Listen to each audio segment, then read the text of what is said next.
One of the most crucial elements of filmmaking is getting authentic, emotionally raw performances from your actors.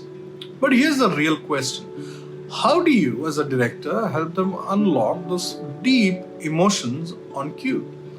Today, I'm going to share with you how I use techniques like psychology, NLP, and even hypnosis to guide actors into delivering their most powerful performances on screen.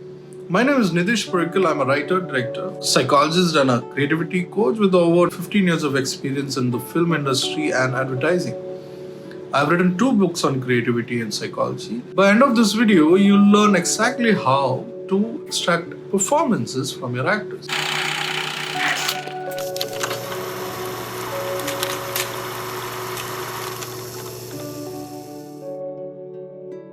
At its core, acting is psychological.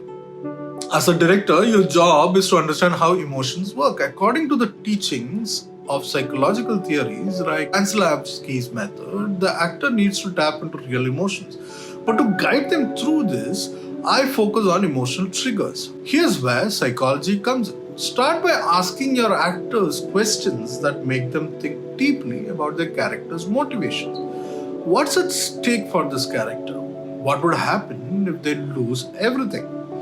These questions put the actors in the emotional space necessary to feel the tension in their role. But there is more to it than just asking questions. In a certain type of a psychological approach, it focuses on how language and behavior shape our experience and emotions. When used in acting, it can be a game changer. Here's how I use it. By understanding the power of language and visualization, I guide actors to tap into emotions they may have locked away. For example, I'll ask an actor to visualize a past experience, a memory that mirrors the emotional intensity that the character is feeling.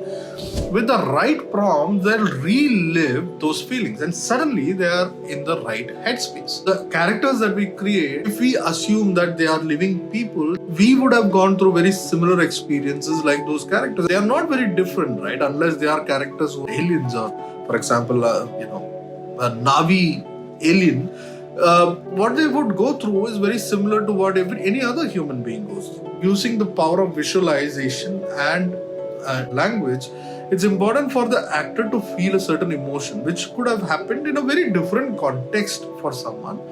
But if I get an actor to visualize that particular moment in their life, it becomes very authentic. For example, I was guiding an actress where she was playing an estranged daughter. And meeting her father after a very long time. And through probing, I kind of realized that there is a sort of a strain that she has with her father herself. So by talking deeper into it, what the actor was able to do is derive that emotion of rage or that emotion of detachment, that emotion of unresolved conflict into the character that she was playing. And when she did perform that role, it was so much more authentic. Probably because I come from a psychology background and it has really worked for me in deriving performance out of actors. Acting has multiple segments, right? Are you really behaving? Are you acting? Are you lying? So there is various segments to acting. To derive an acting which does not look like they're lying or they're acting, if you know that they're acting, then you disconnect from that character that they're trying to play. How do you get an actor to immediately emulate and become the actor? Like Bruce Lee said, you pour water into the bottle, you pick up the bottle, right? Actor needs to be like that. They need to become that particular character with all that character would have gone through in their lives. Character by itself doesn't exist in isolation, right? Whoever is going to play it is going to be still the 80% of that character, and the 20% is this fictional character that we have created, which means it's an amalgamation of what the person who's playing that character and the character itself and coming together. But having said that, if this particular character is written in a certain way with a certain emotion and certain past, it is important for the actor to emulate and feel what all this character must have gone through. Another NLP technique I use is anchoring. Anchoring allows actors to associate a physical movement or an object with a specific emotion. So when they need to deliver a specific emotion on cue, like anger or sadness, they perform the anchor, maybe clenching a fist or touching an object. It brings that emotion flooding back. It's like a shortcut to their emotional reservoir. Now you might be wondering, hypnosis? Really? And the answer is absolutely, but not the swinging watch, you are getting sleepy kind. Hypnosis in directing is more about accessing the subconscious mind, helping the actor relax and let go of any mental barriers that prevent them from fully embodying a role. I often use hypnotic language patterns. When speaking to actors, it's about guiding them into a relaxed state where they can more easily access emotions and memories without overthinking. The goal here isn't control the actor, but rather than to create a space where they feel safe exploring vulnerable emotions. For example, before a highly emotional scene, I might load them through a visualization or breathing exercise, guiding their thoughts towards the sensations and emotions their character is feeling. Once they are in that subconscious space, their performance becomes more raw, more instinctual. If you're finding these techniques helpful, make sure to hit that subscribe button. I share deep dives into filmmaking, from directing actors to mastering the technical side of it. Also drop a comment if you have ever tried any of these techniques in your own work. Let's keep the conversation going. The magic really happens when you combine these techniques, take psychology and hypnosis and use them together to create a seamless experience for your actor. For instance, if an actor is struggling to get into a scene, I might start with a psychological breakdown of the character's motivation, then use a psychological visualization technique to connect them with a personal experience, and finally guide them into a calm, focused state through hypnotic language. The key is to adapt these methods to each actor. Some will respond better to psychology while others need more time with hypnosis techniques. But the result, when done right, you get an actor who is fully connected to their emotions and can deliver their performance with absolute authenticity. Now, method acting is also a very powerful way of doing it. I even use method acting as a technique to write scripts, because as a director, I live like that character for a few days, because that's the only way to, make sure that all the touch points are met. But I'm not talking about method acting. I'm just saying that for you to emulate a certain emotion and feeling, it is important to understand what the character is thinking and why would that character think that particular way. For example, let's assume that you're going to a party. Now, for a character who probably is not comfortable with a social setup, right? Now, if I tell that, and if the actor goes and performs like the person is not comfortable in a social setup, would work, right? But the thing is, not comfortable is shown how. Is the discomfort in a social setup comes from her bad experience.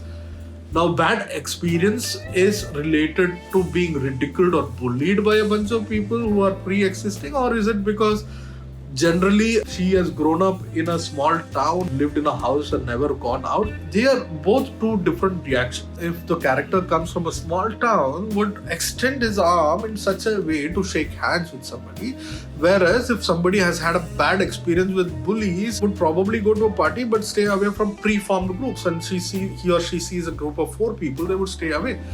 The other person wouldn't even enter into the certain space. So there is a lot of dynamics that goes in. Probably because I think everybody is under me. I am superior to them, right? Now that is also a possibility. Or somebody thinks that, this is not my crowd, I belong somewhere else, and this party is not my kind of party. That could be another reason. Not that they have an issue with people, right? But what is it exactly that is defining them to be uncomfortable in a party? One of my favorite exercises to help actors immerse in their world emotionally is what I call the character photo album. It's simple but so powerful. Here's how it works. I ask the actors to imagine their characters' lives milestones like wedding, funerals, birthdays, or holidays. They have to create a mental photo album of these moments. Now, this is also an exercise that I use while writing and world building. It doesn't stop there. I ask them to think about who took each photo. Was it a lover, a best friend? Where was the photo taken? And most importantly, what story does that photo tell? This exercise helps the actor see their character as a complete person with a life full of memories, relationships, and emotions. When they go to perform, they are not just playing a character, they're playing a fully realized human being. Now, similarly, it gets a little tricky when it comes to bigger themes of, abuse or, derangement or dealing with the death as a scene or and when I tell people and get them into talking, they get thrown off and they get uncomfortable because why am I asking these questions? And that's absolutely normal because, when as a director, when you would tell an actor and ask actors questions about, their life and trying to relate it to what the character is and trying to build a connection between their life and to the character's life and talking about concepts which is not comfortable, like abuse, like death, like relationship, like fights, conflicts, and all of those things will create an immediate reaction. Why? Because it makes them uncomfortable, right? We don't like uncomfortable conversation, especially things that is very touchy or which is a wound for them. So, but at the same time, if they don't address that wound, if they don't address that particular emotion, that is where the true real performance, right? Because they can derive the trauma, they can derive that particular emotion and build this character that you're trying to weave in, right?